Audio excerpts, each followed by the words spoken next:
Rachel was walking down a long leafy path. She felt she'd walked this path many times before. Everything was so familiar and safe to her. The sunlight dappled the ground here and there, and small ferns and flowering bushes lined the undergrowth. She was moving so freely, she hardly seemed to touch the ground. A gentle breeze ruffled the curls around her face. She came to the end of the path and entered a clearing. The sunlight was dazzling and the meadow seemed so clear and fresh. There were people in the distance, working in the fields. The pleasant sound of a simple tune they were humming hung on the breeze. Rachel felt blissfully happy as she skipped across the sweet-smelling grass. Her senses were full to overflowing, and a sense of belonging and contentment ebbed through her very being. It was the happiest she'd ever felt in her life. 3 little girls and a boy, all about 5 years old, came running up to her. She kissed them all on the foreheads before taking their hands and spinning them around in circles. Faster and faster, until they all collapsed with laughter onto the ground. The boy's name was Peter. The girls were Amy, Trista, and Kelly. Rachel didn't know how she knew them, but they all seemed to know her. Kelly bent and gave her a white orchid. After what seemed like hours of playing with the children, hiding and seeking amongst the trees that bordered the meadow, the children stopped and began to bid her farewell. They waved over their shoulders as they ran off to a couple that looked to be in their mid-30s that had been working in the field. A tall Negro man standing with them gently lifted the little boy up onto his shoulders. The group waved goodbye to Rachel as they began making their way up to a large house at the far end of the clearing. Rachel felt sad.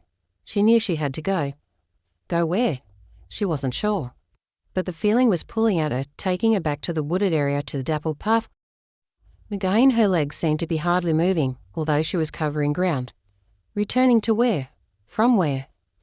She awoke in her bed with a feeling of disappointment, having to leave that place that had made her feel so comfortable. She looked at the clock and groaned with the realization that her alarm was due to go off in another couple of minutes. There would be no more dreaming for her today. She rose and dressed for school. After a quick breakfast with her mother, she grabbed her bag and left a little earlier than usual, giving herself time to enjoy the 20-minute walk.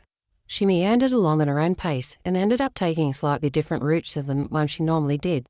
She passed by a small chapel. The doors were open and there were a few women organising large bunches of flowers to be taken inside. Rachel stopped and ran her eye across the formwork of its white painted finish, up to its large, simple cross at its peak. The sunlight was glinting off its stainless steel exterior, but something to her left broke her concentration. A van from a florist shop had pulled into the driveway beside her. A large, kindly-looking woman went to the back of the van to retrieve yet more flowers for the church. There were more than she could carry in just one trip. She noticed Rachel standing at the edge of the drive and said, "Would you like to help me for a minute, darling?" "Yes, sure," said Rachel with a start. Sometimes she forgot that she was even visible when she was busy observing someone else. She went to the back of the van and the lady placed a large foam esky in her outstretched arm. It was light in weight but awkward to carry, and Rachel was having trouble seeing around it as she followed the lady up the church steps. Once inside, they made their way down the centre aisle of the church to the very front. The beautiful stained glass pictures on the chapel windows throwing coloured lights across the pews.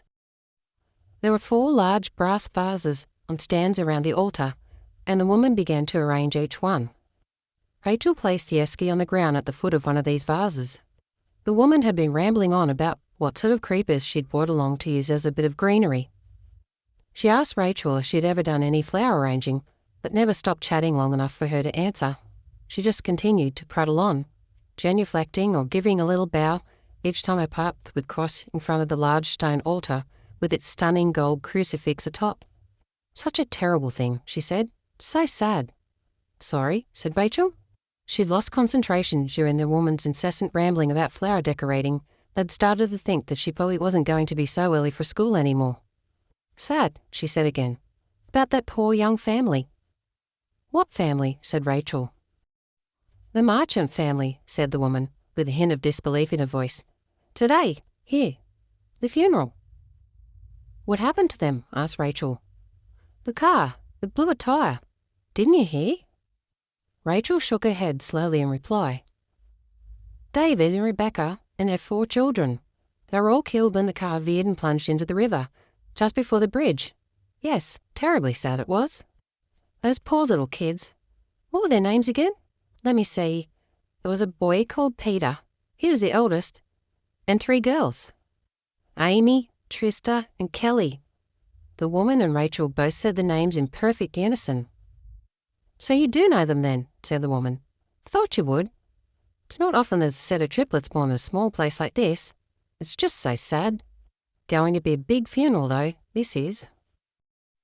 I've been up for a couple of hours already because I had to drive 60 kilometres to pick up the flowers that the grandmother ordered." She bent down and opened the esky and started placing the stems into the growing arrangement at her hands. White orchids. They were the mother's favourite.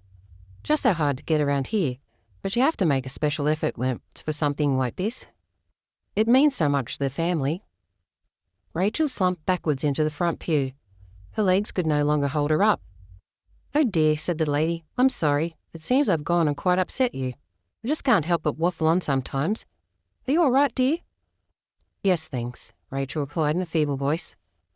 Just where had she been to in her sleep, she wondered. There was something else that had just clicked in Rachel's mind that couldn't be explained either. The tall Negro man that had placed Peter on his shoulders.